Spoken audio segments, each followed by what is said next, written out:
മുതിർന്നത് എന്നൊക്കെ പറഞ്ഞത് ചിലപ്പം സംഭവിക്കാൻ വലിയ പ്രയാസമാണ്. നാട്ടുകാർക്കൊക്കെ 5 കൊല്ലമാകുമ്പോഴേ ഒരു പെണ്ണിന് 1 കൊല്ലമാവുള്ളൂ എന്നാണ്. അപ്പോൾ ഈ മുതിർന്ന പെണ്ണാരാന്നൊക്കെ സമ്മതിക്കാനൊക്കെ ചെറിയ പ്രയാസം. ബസ്സിൽ അങ്ങനെ ഒരു ബസ്സിൻ്റെ സീറ്റ് ഒഴിവായിട്ടേ ഞാൻ ഇരിക്കാന്ന് 2 പെണ്ണുങ്ങൾ തർക്കിച്ചപ്പോൾ കണ്ടക്ടർ പറഞ്ഞത്രയെങ്കിൽ 2 മുതിർന്ന പ്രായം കൂടിയ പെണ്ണോടെ ഇരുന്നോട്ടെ എന്ന് പറഞ്ഞപ്പോൾ ആ സീറ്റ് പിന്നെ താന്നൂരെത്തണവരെ കാലിയാന്നാ, ആരും ഇരുന്നിട്ടില്ല. ദാവൂദ് നബി അലൈഹിസ്സലാത്തു വസ്സലാം മുതിർന്നതാരോ ആ മുതിർന്ന ആളിൽ അവളുടെ കയ്യിൽ ഈ കുഞ്ഞിനെ കൊടുത്തുകൊണ്ട് വിധി പറഞ്ഞു പോയി ദാവൂദ് നബി അലൈഹിസ്സലാം. പോകുമ്പോഴാ സുലൈമാൻ അലൈഹിസ്സലാം വഴിയിൽ വരുന്നത്. സുലൈമാൻ അലൈഹിസ്സലാം ചോദിച്ചു, എന്തേ പ്രശ്നം?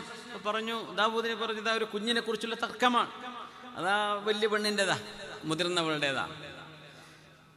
സുലൈമാൻ നിൽക്കി അവിടെ നിൽക്കി, ഒരു കത്തി കിട്ടുമോ എന്ന് ചോദിച്ചു. ഒരു കത്തി കിട്ടുമോ? എന്തിനാന്ന് ചോദിച്ചു. ഞാൻ ഈ കുഞ്ഞിനെ 2 പകുതിയാക്കി തരാം, ഓരോ പകുതി ഓരോരുത്തർ കൊണ്ടുപോയാൽ പോരെ. ഇത് പറഞ്ഞപ്പോ മുതിർന്ന പെണ്ണ് മിണ്ടിയില്ല. ഇളയവളായ പെണ്ണ് കരഞ്ഞുകൊണ്ട് പറഞ്ഞു, സുലൈമാൻ നബിയെ വേണ്ട വേണ്ട, ആ കുട്ടി അവളുടേതാണ്, എന്തിനാ കുഞ്ഞിനെ കൊല്ലുന്നത് എന്ന് പറഞ്ഞു. അപ്പൊ മനസ്സിലായി ഒറിജിനൽ ഉമ്മാക്കായി വേദന ഉണ്ടാവുള്ളൂ. പെട്ടെന്നാണ് ഈ സംഭവങ്ങളൊക്കെ നടന്നത്.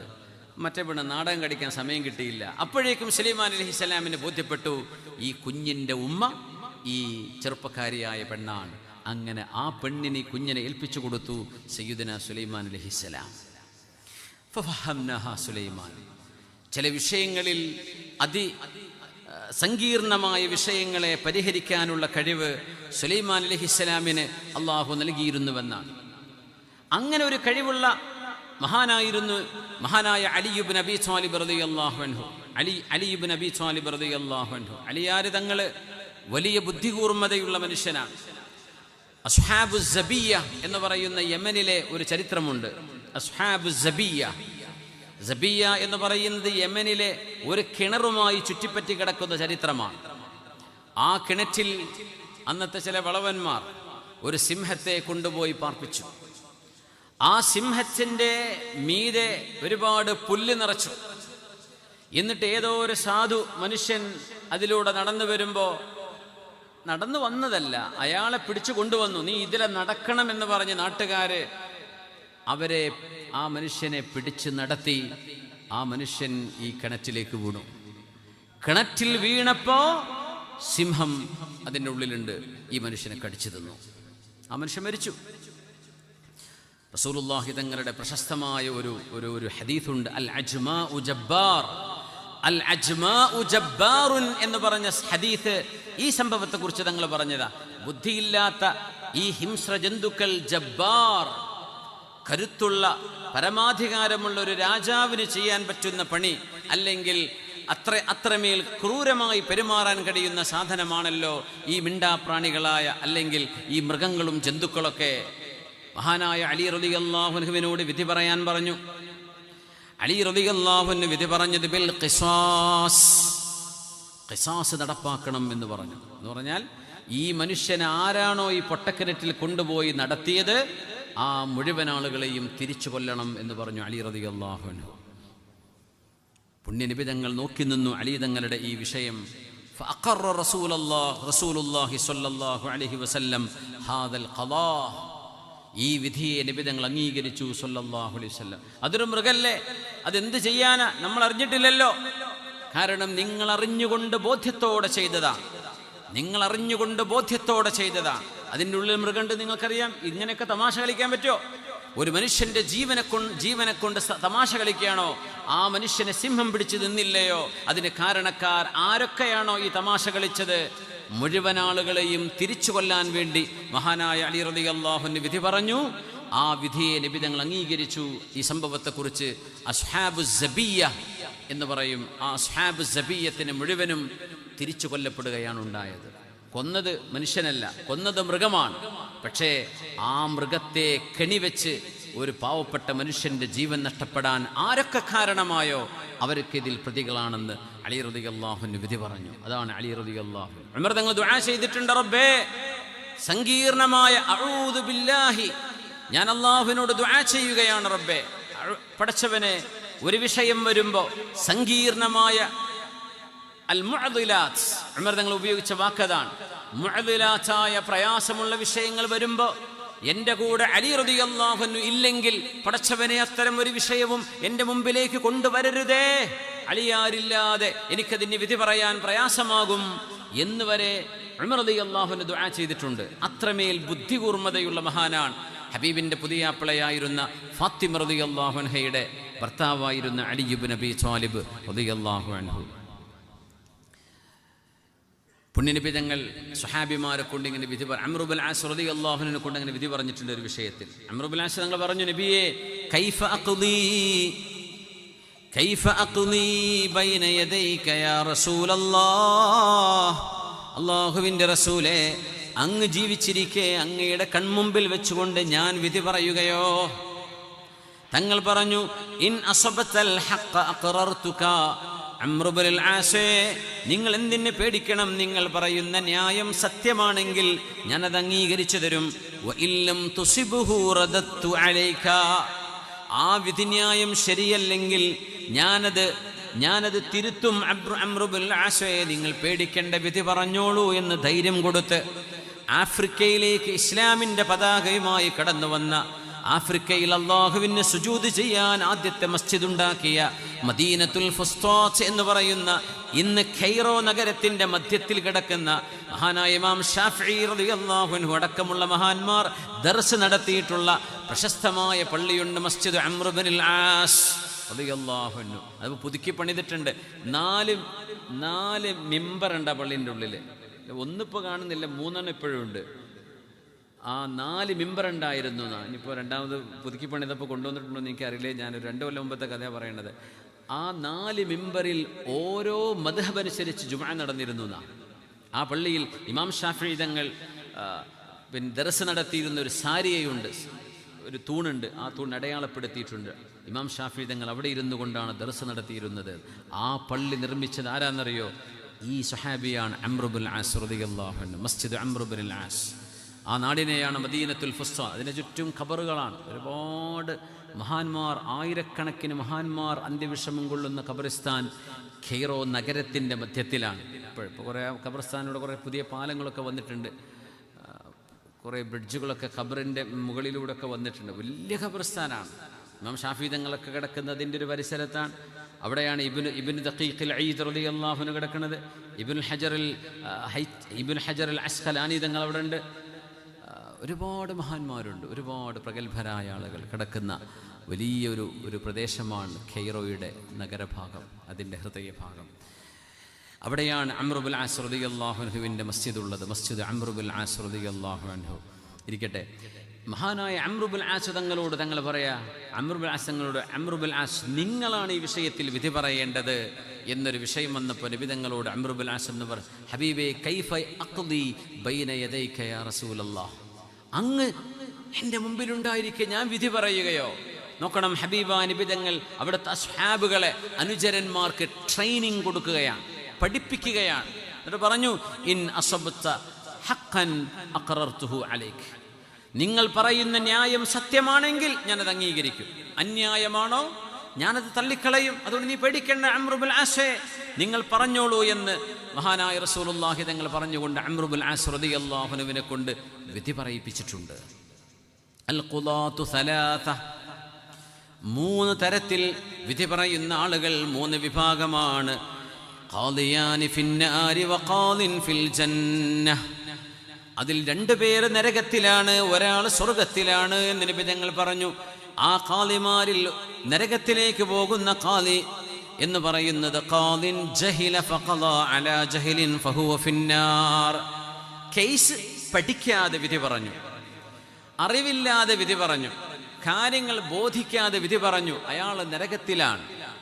വഖാദിൻ അറഫൽ ഹഖ്ഖ ഫഖാലഫഹു ഫഖദാ ബിഖിലാഫിൽ ഹഖ്ഖി ഫഹുവ ഫിന്നാർ, ഇത് സത്യം, ഇതിനെതിരാണെന്ന് ഖാദിക്ക്, ജഡ്ജിന് 100% ബോധ്യമുണ്ട്. കൈക്കൂലി വാങ്ങിച്ചിട്ടോ പാരിതോഷികങ്ങൾ കൈപ്പറ്റിയിട്ടോ സ്വാധീനങ്ങൾക്ക്, പ്രലോഭനങ്ങൾക്ക്, പ്രകോപനങ്ങൾക്ക് അടിമപ്പെട്ടുകൊണ്ടോ ന്യായവും സത്യവും ബോധ്യപ്പെട്ടിട്ടും അതിനനുകൂലമായി വിധി പറയാതെ സത്യത്തെ മൂടിവെച്ചിട്ടുള്ള ഖാദിമാർ, അത്തരം ജഡ്ജിമാരും വിധി പറയുന്നവരും നരകത്തിലാണ്. ഖാദിൻ അറഫൽ ഹഖ്ഖ ഫഖളാ ബിഹി ഫഹുവ ഫിൽ ജന്നah.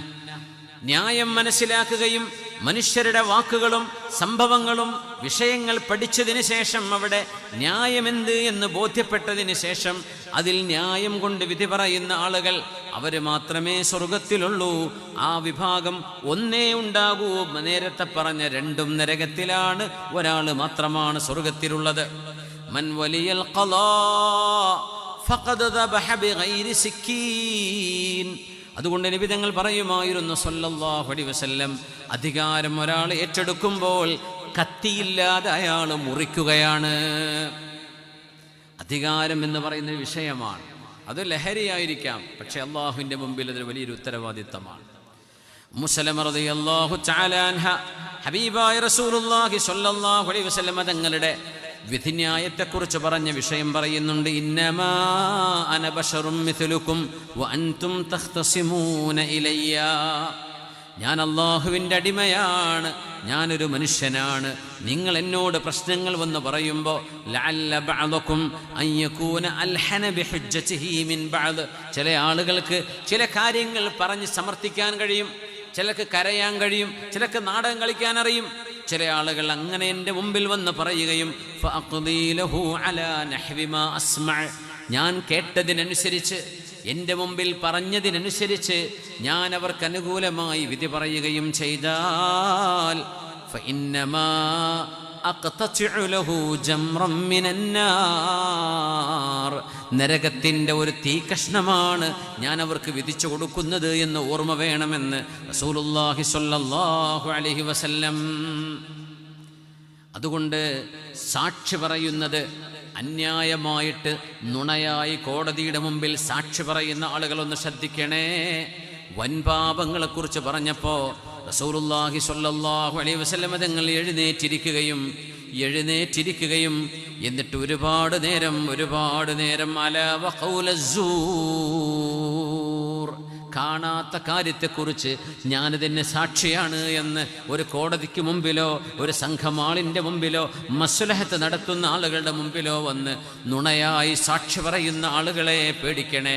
അലാ വഖൗലസ്സൂർ, നുണ പറഞ്ഞുകൊണ്ട്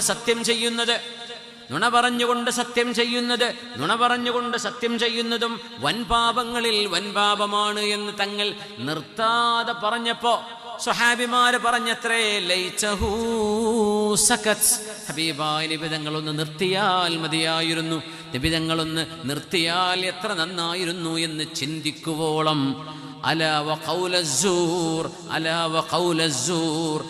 വഖൗലസ്സൂർ, കാണാത്ത കാര്യം ഞാനതിന് സാക്ഷിയാണെന്ന് പറയുന്നത്. ചെയ്യാത്തൊരു കാര്യത്തെക്കുറിച്ച് ഞാൻ അറിഞ്ഞിട്ടുണ്ട്, ഞാനത് കണ്ടിട്ടുണ്ട്, നീ അത് പറഞ്ഞിട്ടുണ്ട്, പറയാത്തതിനെക്കുറിച്ച് പറഞ്ഞിട്ടുണ്ട് എന്ന് പറയുകയും അതിന് താൻ സാക്ഷിയാണെന്ന് പറയുകയും ചെയ്യുന്നത്, ഇതൊക്കെയാണ് ഖൗലുസ്സൂർ. ഇതൊക്കെ വലിയ വിഷയമാണോ ഇന്നത്തെ നാട്ടില്? ഇതൊക്കെ ആരെങ്കിലും ചിന്തിക്കുന്നുണ്ടോ? എന്തിനാ തൊട്ടതിനും പിടിച്ചതിനൊക്കെ കേസാണ്. കോടതിയിൽ പോവുക, പോലീസ് സ്റ്റേഷനിൽ കയറി ഇറങ്ങുക, കുടുംബ കോടതിയിൽ, നാട്ടുകോടതിയിൽ മുഴുവൻ കേസുകളാണ്. അതിൽ പലതും പച്ചനുണകൾ. ന്യായമുണ്ടായിട്ടാണോ? അലാ ഉഖ്ബിറുകും ബി അക്ബരിൽ കബായിർ, 3 തവണ നബി തങ്ങൾ പറഞ്ഞു സല്ലല്ലാഹു അലൈഹി വസല്ലം. വൻപാപങ്ങളിൽപ്പെട്ട വൻപാപം എന്താണെന്ന് ഞാൻ പറഞ്ഞു തരട്ടെയോ? ഖാലൂ ബലാ യാ റസൂലല്ലാഹ്, നബിയേ വൻപാപങ്ങളിൽ ഏറ്റവും ഗുരുതരമായ പാപങ്ങൾ അതങ്ങ് പറഞ്ഞു തരുമ്പോഴല്ലയോ ഞങ്ങൾക്കത് ശ്രദ്ധിക്കാൻ കഴിയൂ, ഞങ്ങൾക്കത് ചെയ്യാതിരിക്കാൻ പറ്റൂ, പറഞ്ഞു തരൂ നബിയെ. ഖാല അശ്ശിർകു ബില്ലാഹ്, അള്ളാഹുവിലേക്ക് പങ്കു ചേർക്കലാണ്. പടച്ചവന്റെ റുബൂബിയത്തിനെ, അള്ളാഹുവിന്റെ ഉലൂഹിയത്തിനെ ആർക്കെങ്കിലും ചാർത്തിക്കൊടുക്കുന്നത്. ഇലാഹായി പടച്ച തമ്പുരാന്റെ സിഫാത്തുകള്, അള്ളാഹുവിന്റെ ഔസ്വാഫുകള്, അള്ളാഹു തആലയുടെ വിശേഷണങ്ങൾ ഒരു മനുഷ്യനോ ഒരു ജിന്നിനോ ഒരു ശൈത്വാനിനോ ഒരു മലക്കിനോ ആർക്കെങ്കിലും ഉണ്ടെന്ന് വിശ്വസിക്കുന്നത് അത് ശിർക്കാണ്. അല്ലാഹു അലീമും ബിദാത്തിസ് സുദൂർ, അല്ലാഹു ഖബീറാൻ, അല്ലാഹു ലതീഫാൻ, അല്ലാഹു ജബ്ബാറാൻ, അല്ലാഹു ഖവിയാൻ. അല്ലാഹുവിൻ്റെ സിഫത്തുകൾ ലാ മഹ്ദൂദ്, ഒരിക്കലും അതിരുകളില്ലാത്ത സിഫത്തുകളാണ്. മനുഷ്യരിൽ ആലിമീങ്ങളുണ്ട്, അള്ളാഹിൻ്റെ ഇൽമും മനുഷ്യരുടെ ഇൽമും ഒരുപോലെയാണോ? ഒരിക്കലുമല്ല. അള്ളാഹുവിൻ്റേതുപോലെ കഴിവുള്ളത് വേറെ ആർക്കെങ്കിലും ഉണ്ട് എന്ന് വിശ്വസിക്കുന്നത് ശിർക്കാണ്. അത് ഗുരുതരമായ വിഷയമാണ്. കറാമത്തിനെ കുറിച്ചോ മുഅ്ജിസത്തിനെ കുറിച്ചോ അല്ല നമ്മൾ ഈ പറയണത്. പടച്ച തമ്പുരാനുള്ള ഉലൂഹിയത്ത്, അള്ളാഹു ആരാ, ആ പടച്ചവനെ പോലെ അള്ളാഹിൻ്റെ പടപ്പുകളിൽ ആരുണ്ടെന്ന് പറഞ്ഞാലും ഷിർക്കാണ്, ഗുരുതരമായ തെറ്റാണ്. തൗബ ചെയ്ത് മടങ്ങിയാലേ അള്ളാഹു പുറത്തു തരുന്ന. അള്ളാഹു കാത്തുരക്ഷിക്കട്ടെ. അലാ ഉഖ്ബിറുക്കും ബി അക്ബരിൽ കബായിർ, വൻപാപങ്ങളിൽപ്പെട്ട വൻപാപം ഞാൻ പറഞ്ഞു തരട്ടെയോ എന്ന് പറഞ്ഞു നബി തങ്ങൾ ആദ്യം പറഞ്ഞത് അശ്ശിർക്കു ബില്ലാഹ്. രണ്ടാമത് പറഞ്ഞത് എന്താണെന്നറിയുമോ? എന്താ രണ്ടാമത് പറയുന്നത്? വഉഖൂഖുൽ വാലിദൈൻ, മാതാപിതാക്കളുടെ മനസ്സിനെ വേദനിപ്പിക്കുന്നത്. മാതാപിതാക്കൾ അവര് അള്ളാഹു നമുക്ക് തന്ന നിയമമാണ്, അവരോടുള്ള കടപ്പാട് നമ്മൾ ചെയ്യണമെന്ന്. അവരോടൊരു കടപ്പാട് പടച്ചോൻ പറഞ്ഞിട്ടുണ്ട്. നിങ്ങൾ മക്കളോട് നല്ല നിലക്ക് പെരുമാറണം, മക്കളോട് അനീതി ചെയ്യരുത്, ആൺമക്കളെയും പെൺമക്കളെയും വേർതിരിച്ച് കാണരുത്. അത് വാപ്പാര് ചെയ്യേണ്ട പണിയാണ്. ഇനി അവരത് ചെയ്തില്ല എന്ന് വിചാരിക്കുക, മക്കൾ വാപ്പയോട് ഉമ്മയോട് നല്ല നിലയ്ക്കേ പെരുമാറാൻ പാടുള്ളൂ. ഇതുപോലെ നിസ്കരിക്കണം എന്ന് പറഞ്ഞില്ലേ, ആ പള്ളി കമ്മിറ്റിക്കാരനോട് നമുക്ക് ഒരു യോജിപ്പുണ്ടാവില്ല. അവിടുത്തെ ഖജാൻജി, സെക്രട്ടറി, പ്രസിഡന്റ് ഇതൊന്നും നമ്മൾ അംഗീകരിക്കണേ ഉണ്ടാവില്ല. എന്ന് ചോദിച്ചിട്ട് നിസ്കരിക്കാണ്ടിരിക്കാൻ പറ്റുമോ? അതുകൊണ്ട് ഞാൻ നിസ്കരിക്കൂല, അത് പറ്റുമോ? അവർ ചെയ്യേണ്ട പണി അവർ ചെയ്തോട്ടെ. നമ്മൾക്ക് നിസ്കാരം നിർബന്ധമാണ്. അള്ളാഹുവിന് വേണ്ടി ഉണ്ടാക്കപ്പെട്ട ഏത് മസ്ജിദാണ്? അള്ളാഹുവിന് വേണ്ടി ഉണ്ടാക്കപ്പെട്ട മസ്ജിദിൽ കയറി നമ്മൾ നിസ്കരിക്കുന്നു. ആ പള്ളിയോ അതിൻ്റെ അനുബന്ധ കാര്യങ്ങളോ ചെയ്യുന്ന ആൾക്കാരോ കമ്മിറ്റിയോ ഒന്നും നമുക്ക് പിടിച്ചോളണമെന്നില്ല. പക്ഷെ അള്ളാഹുക്ക് വേണ്ടി വഖഫ് ചെയ്യപ്പെട്ട പള്ളിയല്ലേ, നമ്മൾ നിസ്കരിക്കുന്നു.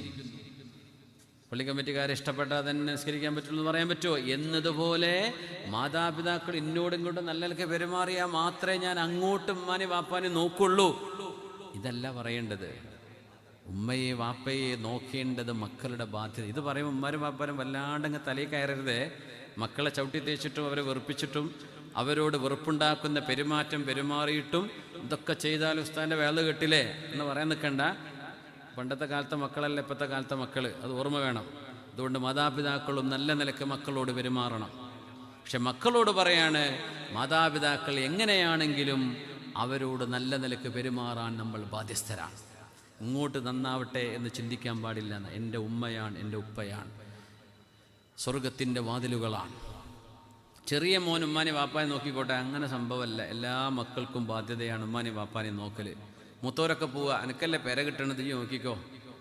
ഇപ്പോൾ ആരുണ്ടാക്കിയ നിയമമെന്നല്ല ചെറിയ ആൾക്ക് പെര കൊടുക്കണം എന്നുള്ളത്. നാട്ടിലുണ്ടാക്കിയ നിയമമല്ലേ ഇത്? അള്ളാൻ്റെ കിതാബിലുണ്ട്, എനിക്കറിയില്ല. അപ്പോൾ പറയും ചെറിയ മോൻ ഓരോ പെണ്ണുങ്ങൾ നോക്കിക്കോട്ടെ, ഓനല്ലേ പെര കിട്ടാൻ പോണത്, ഞങ്ങൾ പിന്നെ വേറെ പോകുന്നില്ലേ?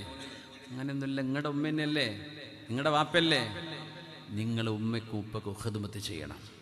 പ്രത്യേകിച്ച് അവർക്ക് വാർദ്ധക്യം വരുമ്പോൾ ഇത് പഠിപ്പിക്കുകയാണ് റസൂലുള്ളാഹി സ്വല്ലല്ലാഹു. ഇതൊന്നും സ്കൂളിൽ നിന്ന് കിട്ടൂല, ഇതൊന്നും കോളേജിൽ പോയാലോ ഡിഗ്രി എടുത്താലോ ഒന്നും കിട്ടിക്കൊള്ളണമെന്നില്ല. ഇത് ദീനേ പറഞ്ഞു തരുള്ളൂ. വൻപാപങ്ങളെ സംബന്ധിച്ച് പറഞ്ഞപ്പോൾ തങ്ങൾ പറയാണ്, വൻപാപങ്ങളിൽ ഒന്നാമത്തേത് ഷിർക്കാൺ, രണ്ടാമത്തേത് മാതാപിതാക്കളുടെ മനസ്സിനെ വേദനിപ്പിക്കലാണ്. അല്ലാഹ്, സംഭവിച്ചു പോയ തെറ്റുകളുണ്ടെങ്കിൽ അവരോട് മാപ്പിനെ ചോദിക്കുക. അള്ളാഹു നമുക്ക് പുറത്തു തരട്ടെ. പിന്നൊരു കാര്യമുണ്ടേ, തെറ്റൊക്കെ ചെയ്തിട്ട് ഉമ്മ പുറത്തു തരണേ എന്ന് പറഞ്ഞ് കാലക്ക വീണിട്ട് ഉമ്മയുടെ പൊറുക്കലിനെ ചോദിച്ചാൽ ഒരുപക്ഷെ ഉമ്മ പുറത്തു തന്നു എന്ന് വരും. ഉമ്മ പുറത്തു തന്നു എന്ന് വിചാരിച്ചാൽ അള്ളാഹ് അത് പൊറുക്കണമെന്ന് നിർബന്ധമല്ല. അത് മനസ്സിലാക്കണം. മനുഷ്യന്മാരോട് ദുൽമ ചെയ്യുക. അവിടെ ഹജ്ജിനോ ഉംറക്കോ പോകുമ്പോൾ ഒരു പ്രത്യേക ഒരു നാടകം പോയിട്ട് വന്നിട്ട് കാണിച്ചു തരാം. ആ സമയത്ത് ഇങ്ങനെ പറയും, എന്നാ പുറത്തരണേ, പിന്നെ വല്ലതും സംഭവിച്ചിട്ടുണ്ടെങ്കിൽ മാപ്പാക്കി തരണേ. ഇപ്പോൾ ടെക്സ്റ്റ് വിടലാണ്, നേരിട്ട് ചോദിക്കാൻ വേണ്ടിയിട്ട് വാട്സപ്പിൽ ഇങ്ങനെ എഴുതി വിടും. അപ്പോൾ കാണുന്ന ഒരു വിഷയം, ഇനി ഒരാൾ പുറത്തു കൊടുത്തു എന്ന് വിചാരിക്കുക. നിങ്ങൾ കാര്യമായൊരു മനുഷ്യനെ ദ്രോഹിച്ചു, വല്ലാണ്ട് പ്രയാസപ്പെടുത്തി, കല്യാണം നടക്കാതെ വിഷമിച്ചിരിക്കുമ്പോൾ ആ കുട്ടീൻ്റെ കല്യാണം മുഴുവൻ അങ്ങാടി നിന്നും മുടക്കി വിട്ടിട്ടുണ്ട്. ഇതൊക്കെ പടച്ചോൻ പുറത്തരണമെന്ന് ഒരു നിർബന്ധമല്ലേ? ആ മനുഷ്യൻ്റെ വിശാല മനസ്സുകൊണ്ട് അയാൾ പുറത്തു തന്നേക്കാം. പക്ഷെ അള്ളാഹു പൊറുക്കണമെന്ന് നിർബന്ധമല്ല. അള്ളാഹുവിന് അതിൻ്റെ പേരിൽ നിങ്ങളെ ശിക്ഷിക്കാൻ അവകാശമുണ്ട്. നമ്മൾ പറയില്ലേ പുറത്തെടുക്കണം എന്ന് പറയുമ്പോൾ നമ്മൾ വിചാരിക്കും എല്ലാ ദുൽമും ചെയ്തിട്ട് നമ്മൾ പുറത്തെടുത്ത് പോലും ഇങ്ങനെ വിലസേ അള്ളാഹ് അവർക്ക് ഇങ്ങനെ റഹ്മത്ത് ചെയ്യണം എന്നാണോ ഉദ്ദേശിക്കുന്നത്? അല്ല. നിങ്ങൾ പുറത്തു കൊടുത്താൽ നിങ്ങൾക്ക് അതിൻ്റെ ഖൈർ അല്ലാഹു തരും. അത് വലിയൊരു ഹസനത്തിൽ വലിയൊരു നന്മയാണ്. നമ്മളോട് ദുൽമ ചെയ്തവർക്ക് നമ്മൾ മാപ്പാക്കി കൊടുക്കാൻ നമ്മൾ പുറത്തു കൊടുക്കും. അള്ളാഹ് പൊറുക്കുമോ? പൊറുക്കണം നിർബന്ധമല്ല, അത് അള്ളാഹിൻ്റെ തീരുമാനമാണ്. സോഷ്യൽ മീഡിയയിലൊക്കെ ഇട്ടിട്ട് എന്ത് ചെയ്യുക, തോന്നിവാസം പറയാം, മനുഷ്യന്മാരെ പറ്റി ഇങ്ങനെ ഓരോന്ന് വിളിച്ചു പറഞ്ഞ് നടക്കുക, എഴുതി വിടുക, പച്ചത്തെറി അഭിഷേകം ചെയ്യുക, അങ്ങനത്തെ വീഡിയോകൾ ചെയ്യുക. ഇതൊക്കെ ചെയ്തിട്ട് അവസാനം കുറച്ച് നേരം കഴിഞ്ഞ് എല്ലാവരും മാപ്പാക്കണേ, ഞാൻ എല്ലാവരും പരസ്യമായി മാപ്പ് ചോദിക്കുകയാണ്. ഇനി ഒരു പുറത്ത് തരാതിരിക്കുക. പുറത്ത് തന്നാൽ പോലും നിങ്ങളാ ചെയ്ത ഗീബത്തും നമീമത്തും അള്ളാഹുവിനോടും കൂടെ ചെയ്ത തെറ്റാണ്. അത് അള്ളാഹുവാണ് പുറത്തരേണ്ടത്. മനുഷ്യനോടുള്ള ഹുക്കൂക്കുകൾ മനുഷ്യന് പുറത്തു തരാം, പക്ഷെ ആ തെറ്റ് അതേസമയം അള്ളാഹുവിനോടും കൂടെ ചെയ്ത തെറ്റാണ്. അത് അള്ളാഹു പുറത്തു തരണമെങ്കിൽ അള്ളാഹ്ക്ക് മാത്രമേ അറിയുള്ളൂ, നമുക്ക് ഉറപ്പിക്കാൻ പറ്റൂല. അതുകൊണ്ട് മാതാപിതാക്കളോടുള്ള വിഷയങ്ങളിൽ പ്രത്യേകിച്ച് മക്കൾ മനസ്സിലാക്കേണ്ട വിഷയം, നമ്മൾ അവരോട് കടപ്പെട്ടിരിക്കുന്നു. പടച്ചതമ്പുരാൻ വെച്ച കടപ്പാടാണിത്, അള്ളാഹു വെച്ച കടപ്പാടാണ്. അതുകൊണ്ട് അവരുടെ മനസ്സിനെ വേദനിപ്പിക്കരുത്, അവരെ പ്രയാസപ്പെടുത്തരുത്. മാതാവും പിതാവിനെ കുറിച്ച് പറഞ്ഞു, ഔസത്തു അബ്വാബിൽ ജന്ന, സ്വർഗത്തിന്റെ വാതിലുകളിൽ ഏറ്റവും മധ്യത്തിലുള്ള വാതിലാണ് നിന്റെ വാപ്പ. ആ വാതിലിലൂടെ നിനക്ക് കടക്കണോ, വേണമെങ്കിൽ നീ കടന്നു. വേണമെങ്കിൽ നിർത്തിക്കോ, അല്ലെങ്കിൽ കളഞ്ഞോ. ഇത് നിന്റെ സ്വർഗത്തിന്റെ വാതിലാണ്. വാപ്പയെക്കുറിച്ച് റസൂലുള്ളാഹി സ്വല്ലല്ലാഹു അലൈഹി വസല്ലം ഉമ്മയെക്കുറിച്ച് പറഞ്ഞു, ആ ഉമ്മാന്റെ കാലിന്റെ താഴെ നിനക്ക് സ്വർഗമുണ്ട്. ഇൽസംഹാ ഫഇന്നൽ ജന്നത തഹ്ത ഖദമൈഹാ. അത് ഹദീഥാണ്. അൽ ജന്നത്തു തഹ്ത അഖ്ദാമിൽ ഉമ്മഹാത്ത്. അങ്ങനെ ഒരു വാക്ക് ഹദീത്തില്ല എന്നത് ശരിയാണ്, പക്ഷെ ആശയം ഹദീഥാണ്. അൽ ജന്നത്തു മുബ്തദി ഖബറുള്ള ആ ഒരു വാക്ക് ഹദീത്തിലില്ല. ഹദീത്തിലുള്ളത് എന്താ? ഇൽസംഹാ ഫഇന്നൽ ജന്നത തഹ്ത ഖദമൈഹാ. അതിന്റെ അർത്ഥം നമ്മമാരെ കയ്യിൽ കാലിന്റെ സ്വർഗ്ഗാണെന്നാണ്. പക്ഷെ വാക്ക് പറയുമ്പോൾ മുതല്ലിമീങ്ങളോട് പറയാം, നമ്മൾ എന്ത് പറയും? അൽ ജന്നത്തു തഹ്ത അഖ്ദാമിൽ ഉമ്മഹാത്ത് ഖാല റസൂലുള്ളാഹി എന്ന് പറയുന്നൊക്കെ ഉണ്ട്. ഹദീത്ത് ഉണ്ടോ എനിക്കറിയില്ല, എൻ്റെ അറിവ് പ്രകാരം ഇല്ല എന്നാണ്. മഅന ഹദീഥാണ്, ആ വാക്ക് ഹദീത്തല്ല. ഇൽസംഹാ ഫഇന്നൽ ജന്നത തഹ്ത ഖദമൈഹാ. തങ്ങളോട് ജിഹാദിന് വേണ്ടി സമ്മതം ചോദിക്കാൻ വന്ന യമനിയായ ഒരു സഹാബിയോട് തങ്ങൾ പറഞ്ഞ വാക്കാണത്. ഉമ്മൻ്റെ അടുത്തേക്ക് പോയിക്കോ, ആ ഉമ്മൻ്റെ കാലിൻ്റെ താഴെ സ്വർഗമുണ്ട്. സ്വല്ലല്ലാഹു അലൈഹി വസല്ലം. പ്രസവിക്കുമ്പോൾ ഉമ്മമാരെ ഓർക്കുന്നുണ്ട്, ഒരു കുഞ്ഞ് ജനിക്കുമ്പോൾ നിങ്ങളുടെ കാലിൻ്റെ കീഴെ അള്ളാഹു സ്വർഗം കൊണ്ടുവെക്കുന്നുണ്ട് എന്ന്. നമ്മൾ ലേബർ പെയിൻ, പ്രസവത്തിൻ്റെ വേദന, ആശുപത്രി കിടക്കുമ്പോൾ തന്നെ അതിൻ്റെ വേദന ഇപ്പുറത്തുള്ളവൾ ചീർന്നുണ്ടാവും, ഇപ്പുറത്ത് വേറൊരു ഒച്ചപ്പാടുണ്ടാക്കുന്നുണ്ടാവും, അവിടെ നേഴ്സുമാർ വന്ന് സൂചി കുത്തി പോകുന്നുണ്ടാവും. ഇതിനിടയ്ക്ക് പടച്ചവനെ എൻ്റെ എപ്പോഴാണാവോ എന്ന് പേടിച്ചിട്ട് വല്ലാത്തൊരവസ്ഥയിലാണ് പ്രസവിക്കുന്ന നേരത്ത് പോലും ഒരു ഉമ്മ എന്ന് പറയുന്നത്. അങ്ങനെ പ്രസവത്തോടുകൂടെ ഒരു ഉമ്മയുടെ മഹത്വം ഒരു പെണ്ണിന് കിട്ടുമ്പോൾ നിങ്ങൾ അറിയുന്നുണ്ടോ ഉമ്മമാരെ, നിങ്ങളുടെ കാലിൻ്റെ താഴെ സ്വർഗമുണ്ട് എന്ന മഹത്വത്തിലേക്ക് അള്ളാഹു നിങ്ങളെ ഉയർത്തുകയാണ്. അത് വാപ്പാനെ കുറിച്ച് പറഞ്ഞിട്ടില്ലെന്നാണ്. വാപ്പ സ്വർഗത്തിൻ്റെ വാതിലാണെന്ന് പറഞ്ഞു നബി തങ്ങൾ സ്വല്ലല്ലാഹു അലൈഹി വസല്ലം. ഇൽസംഹാ ഫഇന്നൽ ജന്നത തഹ്ത ഖദമൈഹാ അലാ ഉഖ്ബിറുക്കും ബിഅക്ബരിൽ കബായിർ. വൻപാപങ്ങളിൽപ്പെട്ട വൻപാപങ്ങളെക്കുറിച്ച് ഞാൻ പറഞ്ഞു തരട്ടെയോ എന്ന് പറഞ്ഞിട്ട് മാതാപിതാക്കളെ വേദനിപ്പിക്കുന്നത് വൻപാപമാണ്. അത് തൊട്ടുമ്പ് പറഞ്ഞു അശ്ശിർക്കു ബില്ലാഹ്, അള്ളാഹുവിന് കിട്ടുന്ന, അള്ളാഹുവിന് വകവെച്ചു കൊടുക്കേണ്ട ആരാധ്യനായ പടച്ചവൻ, ഇലാഹായ പടച്ചവൻ, മഅബൂദും ബിഹഖായ അള്ളാഹു, ആ റബ്ബിൻ്റെ സിഫത്തുകളോ അള്ളാഹുവിൻ്റെ അവകാശപ്പെട്ട റബ്ബിൻ്റെ വിശേഷണമോ ആർക്കെങ്കിലും ഉണ്ട്, ഒരു സിഫത്തെങ്കിലും ഒരു മനുഷ്യനോ ഒരു മലക്കിനോ ഒരു ജിന്നിനോ ഒരു ശൈത്വാനിനോ ഉണ്ടെന്ന് വിശ്വസിച്ചാൽ ഫഖദ് കഫറ ബില്ലാഹ്, ഇസ്ലാമിൽ നിന്ന് പുറത്തു പോകുമെന്നാണ്. ഷിർക്ക് ചെയ്യരുത്. അത് കഴിഞ്ഞ ഉടനെ പറഞ്ഞ വാക്ക്, മാതാപിതാക്കളെ വേദനിപ്പിക്കരുതേ. ഇത് പറയുമ്പോൾ ഹലാലായ അള്ളാഹു അനുവദിച്ച പടച്ചവന് പൊരുത്തമുള്ള ഏത് കാര്യം മാതാപിതാക്കൾ പറഞ്ഞാലും കഴിയുന്നത് ചെയ്തു കൊടുക്കണം. മാതാപിതാക്കളെങ്ങാനും മക്കളോട് അന്യായം പറഞ്ഞു, വെറുതെ പറഞ്ഞു, പിന്നെ നീ ഉമ്മാനോട് മിണ്ടണ്ട, അത് കേൾക്കേണ്ട ആവശ്യമില്ല എന്നാ. ഉമ്മ പറഞ്ഞു വാപ്പാനോട് മിണ്ടണ്ട, അവർ തെറ്റിപ്പിരിഞ്ഞ ആൾക്കാരായിരിക്കാം, തൊലാക്ക് ചൊല്ലിയവരായിരിക്കാം.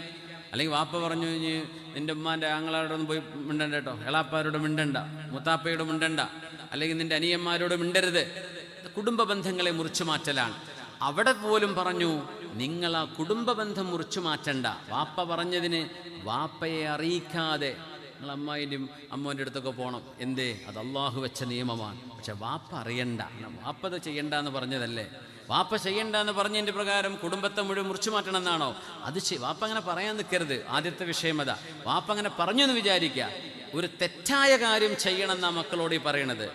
ആ വിഷയത്തിൽ വാപ്പയെ അനുസരിക്കൽ നിർബന്ധമില്ല. പക്ഷേ വാപ്പയെ വേദനിപ്പിക്കാൻ പാടില്ല. വാപ്പ അറിയണ്ട. വാപ്പ അറിയണ്ട, വാപ്പാക്കത് ഇഷ്ടമല്ല ഓരോ കല്യാണത്തിന് പോണത്. വാപ്പാനെ അറിയിക്കാണ്ട് മെല്ലെ പോയിട്ട് കല്യാണത്തിന് ചോറൊന്ന് പോയിക്കോ. അത് കുടുംബ ബന്ധം ചേർത്തലാണ്. നമ്മുടെ കുടുംബത്തിലും നമ്മുടെ മക്കളും നമ്മുടെ നാട്ടിലും നമ്മുടെ ബന്ധങ്ങളിലൊക്കെ എത്ര പെട്ടെന്ന് കുടുംബ ബന്ധങ്ങളൊക്കെ മുറിച്ച് മാറ്റുകയാണ്.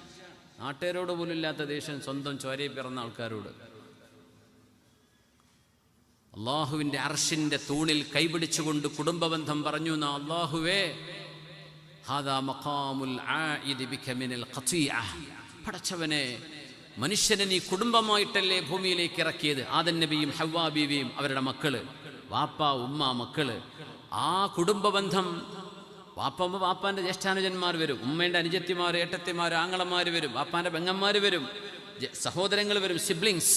ഇതൊക്കെ ഉള്ളതാണ് കുടുംബം.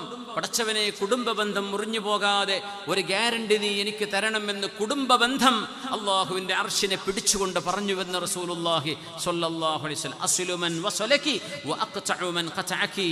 കുടുംബബന്ധമേ, നിന്നെ ആരൊക്കെ കൂട്ടിച്ചേർക്കുന്നുണ്ടോ അവരോട് ഞാൻ എൻ്റെ ബന്ധം ചേർത്ത് വെക്കും.